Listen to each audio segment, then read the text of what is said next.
কারণে আজও দেশের বিভিন্ন অঞ্চলের উপর দিয়ে তাপ প্রবাহ বয়ে যাচ্ছে, যা আরো কয়েকদিন থাকবে বলে জানিয়েছে আবহাওয়া অফিস।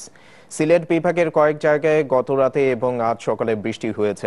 রংপুর, ময়মনসিংহ ও সিলেটে আজ অস্থায়ী দমকা অথবা ঝোড়ো হাওয়া সহ বৃষ্টি হতে পারে বলে জানিয়েছে আবহাওয়া অফিস।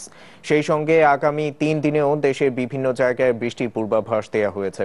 গতকাল দেশের সর্বোচ্চ তাপমাত্রা ছিল যশোরে 37.8 ডিগ্রি সেলসিয়াস আর ঢাকায় 37 ডিগ্রি।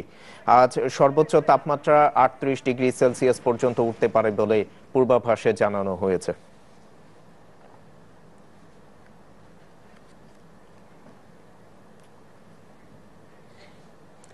দেশজুড়ে বেড়েছে গরমের তীব্রতা, এতে ব্যাহত হচ্ছে স্বাভাবিক জীবনযাত্রা। দিন দিন হাসপাতালগুলোতে চাপ বাড়ছে পানিবাহিত রোগীর। গাজীপুরে গরমে 5টি পোশাক কারখানার শতাধিক শ্রমিক অসুস্থ হয়ে পড়ায় সেগুলো বন্ধ ঘোষণা করা হয়েছে। ডেস্ক রিপোর্টে বিস্তারিত।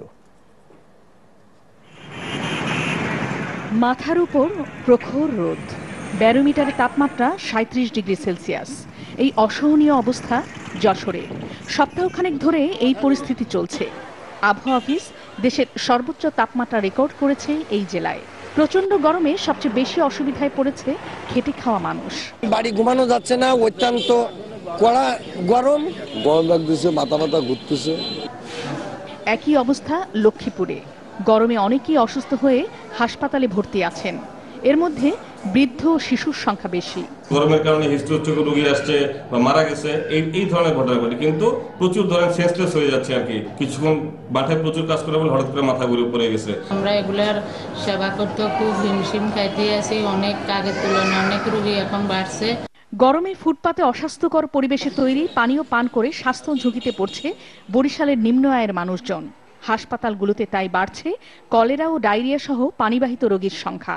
অতিরিক্ত গরম থেকে যে রোগগুলো হয় সেরকম যেমন সর্দি, কাশি, ভাইরাস জ্বর, পেটের পীড়া, বমি এবং আপনার শ্বাসতন্ত্রের প্রদাহজনিত রোগ, কাশি, নিউমোনিয়া, এই রোগীগুলোই বেশি পাচ্ছি। পানি এবং ফল জাতীয় খাবার বেশি করে খেতে হবে, অযাচিত রোদ থেকে দূরে থাকতে হবে এবং বাসি খাবার আমাদের পরিহার করতে হবে।